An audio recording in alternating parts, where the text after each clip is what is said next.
Saudara, jumpa lagi dengan PJPGT Channel Opini Kebangsaan. Kali ini tema yang kita bahas adalah dinamika kekuasaan dan tantangan demokrasi di Indonesia. Saudara sekalian, kali ini kita akan memantau dan menganalisis secara mendalam tentang dinamika politik dan tantangan demokrasi di Indonesia pasca pemilu 2024. Pemilu yang penuh intrik, strategi, pertarungan kuasa yang dibarengi dengan kecurangan, intimidasi, mobilisasi, dan kebrutalan politik. Pemilu 2024 dan sesudahnya melahirkan landscape politik penuh warna dan harapan serta tantangan demokrasi ke masa depan di Indonesia. Dinamika kekuasaan di Indonesia. Peta politik Indonesia mengalami berbagai pergeseran dengan munculnya kekuatan politik baru dan perubahan konstelasi politik. Peran aktor-aktor politik dalam dinamika kekuasaan. Presiden, wakil presiden, partai politik, organisasi masyarakat sipil, dan media massa. Sebagai contoh untuk kasus ini di Indonesia, yang paling mencolok ialah fenomena Jokowi yang notabene 23 tahun bersama partai politik PDIP justru meninggalkan PDIP dan bergabung dengan Prabowo dari Gerindra serta mengorkestrasi beberapa partai politik lainnya. Untuk apa? Semata-mata untuk kekuasaan dan politik dinasti, demi anaknya bisa menjadi wakil presiden. Tantangan demokrasi Indonesia. Dalam beberapa tahun belakangan, demokrasi di Indonesia paling sulit dijelaskan melalui teori politik yang pernah ada. Karena dalam prakteknya, politik demokrasi di Indonesia keluar dari pakem teori dan konsep serta membentuk jalannya sendiri. Kita tidak pernah bisa membayangkan kalau polarisasi kekuasaan tidak ada lagi di pemerintahan dan lembaga-lembaga negara.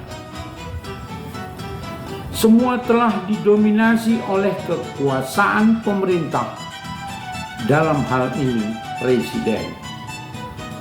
Proses check and balance yang jadi salah satu keharusan demokrasi di Indonesia tidak terjadi lagi. Kita bisa lihat praktek politik dalam hal pemberantasan korupsi yang kian hari kian marak dan sangat merugikan kepentingan rakyat.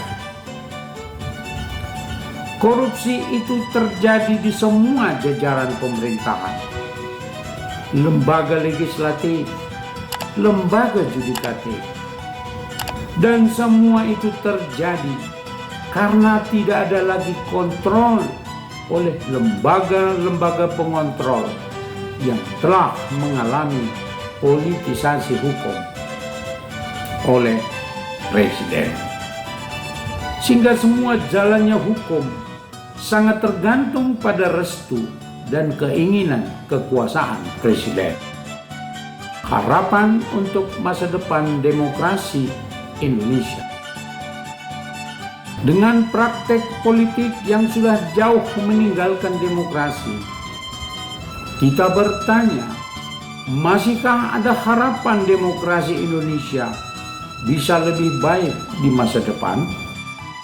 Sebagai bangsa yang terus belajar dan berjuang, untuk memajukan negara bangsa dan masyarakat lebih maju.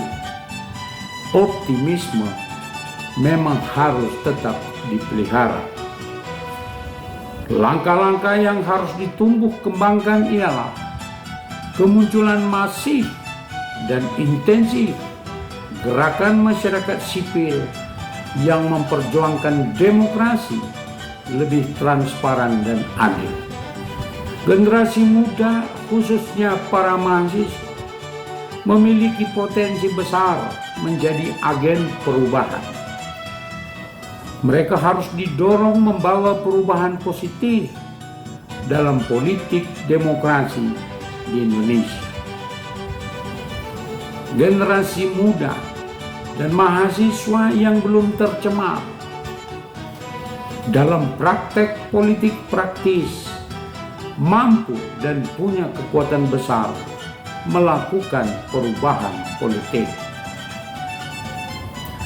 Generasi muda dan mahasiswa yang menguasai teknologi informasi dan komunikasi mampu mengkonsolidasi diri dan membuat tekanan-tekanan politik kepada para pemegang kebijakan untuk melakukan perubahan arah demokrasi yang lebih adil, transparan, dan mensejahterakan. Tak kalah pentingnya adalah tumbuhnya kesadaran baru dari sebagian besar pemimpin partai politik untuk lebih terbuka dan mendorong partainya lebih demokratis dalam semua level. Kesimpulan, politik Indonesia merupakan sebuah medan pertempuran ide dan kepentingan yang selalu dinamis dan penuh intrik. Demokrasi di Indonesia masih menghadapi tantangan besar, namun tetap terbuka harapan lebih baik. Masa depan demokrasi Indonesia ada pada semua rakyat. Maka mari kita bersama-sama memperkuat demokrasi untuk membangun bangsa lebih adil dan sejahtera, mewujudkan cita-cita kemerdekaan. Saudara sekalian, demikian pandangan saya tentang dinamika kekuasaan dan tantangan demokrasi di Indonesia. Tentu saja Anda mempunyai pendapat sendiri. Tolong dituliskan di kolom komentar. Saudara sekalian, demikian kajian kita kali ini. Sampai jumpa di video berikutnya, dan tetap pantau PJP Ginjing Channel untuk konten-konten menarik lainnya. Saya mohon jangan lupa untuk subscribe, like, komen, dan share, dan tekan lonceng notifikasi agar Anda tetap dikirimi konten berikutnya. Terima kasih.